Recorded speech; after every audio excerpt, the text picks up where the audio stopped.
জন্ম নিয়েছেন ব্রাজিলে, কিন্তু ব্রাজিলের জার্সি গায়ে না জড়িয়ে তিনি খেলেছেন লাল জার্সির পর্তুগালে। হ্যাঁ, ঠিকই শুনেছেন, নিজ জন্মভূমির জার্সিতে না খেলে তিনি খেলেছেন রোনালদোর সাথে পর্তুগালের জার্সিতে।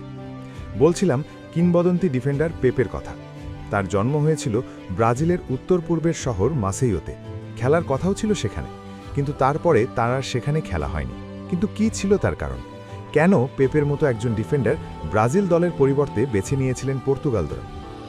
দরিদ্র এক পরিবারে জন্মালেও ফুটবলের প্রতি তার ভালোবাসা আর নিজের সবটুকু ঢেলে দেওয়ার যে অমানসিক শক্তি, তা দিয়েই তিনি জয় করেছিলেন সবকিছু। পেপে কখনোই ব্রাজিলের কোনো যুব দলে খেলেননি, যদিও তার বাবার দাবি মোতাবেক 2006 সালে ব্রাজিলের সাবেক কোচ দুঙ্গা পেপেকে দলে নেওয়ার জন্য তার সাথে যোগাযোগ করেছিলেন। কিন্তু তার বাবা জানতেন ব্রাজিলের তীব্র প্রতিযোগিতার মধ্যে পেপে হয়তো পেরে উঠবে না। এর মধ্যে পর্তুগালের ক্লাব মার্তিমোরের প্রেসিডেন্ট করিন্থিয়ান্স এর কয়েকজন ফুটবলারকে দলে নেওয়ার জন্য ব্রাজিলে এসেছিলেন। সেই সময় টুর্নামেন্ট চলছিল। সেখানেই পেপেকে দেখে পছন্দ করেন মার্তিমোরের প্রেসিডেন্ট, আর সেখান থেকেই শুরু হয় পেপের পর্তুগালের যাত্রা। পর্তুগাল ক্লাবে খেলার দরুন তিনি সে দেশের নজরে ছিলেন এবং সেখানে সুযোগ পাওয়া তুলনামূলক অনেক সহজ ছিল। এই জন্যেই তার আর খেলা হয়নি ব্রাজিলের হয়ে। মাত্র 18 বছর বয়সে তিনি পর্তুগালে চলে আসেন এবং সিএস মার্টিমোরের সাথে চুক্তিবদ্ধ হয়ে তাদের বি টিমের হয়ে খেলেন।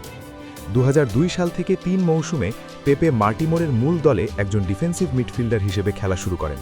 সেখানে দারুণ পারফরমেন্সের পর তার উপর চোখ পড়ে পর্তুগিজ ক্লাব পোর্তোর। 2004 সালে পেপেকে 1 মিলিয়ন ইউরোর বিনিময়ে পর্তুগিজ জায়ান্ট পোর্তোর সাথে চুক্তিবদ্ধ হন। পোর্তোর হয়ে ভালো নৈপুণ্য সুবাদে তিনি 2007 সালে পর্তুগালের মূল দলে জায়গা পান। পর্তুগালের হয়ে 141 ম্যাচ খেলেন তিনি, গোল করেছেন 8টি। পেপে ছেলেবেলা থেকেই কড়া ট্যাকেল করতেন। যে তার খিদে সেই ছোটবেলা থেকেই শাখা প্রশাখা বিস্তার করেছিল তার মনে, যেটা বড়বেলায় এসেও প্রকাশ পায় তার খেলায়। পর্তুগাল দলে ডিফেন্ডার ভূমিকায় পেপে ছিলেন ভিলেন। কোনোভাবেই গোল হতে দিতেন না, যে কোনো মূল্যে আটকে দিতেন মেসি, নেইমার সহ নামিদামি ফুটবলারদের। আর তাই তো এই ভিলেনকে ভালোবেসেছে দর্শকরা। পেপে ক্লাব পর্যায়ে অর্ধেক সময় কাটান রিয়াল মাদ্রিদের হয়ে।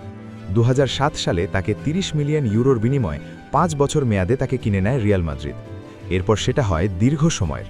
ক্লাব ক্যারিয়ারে জিতেছেন সবকিছু।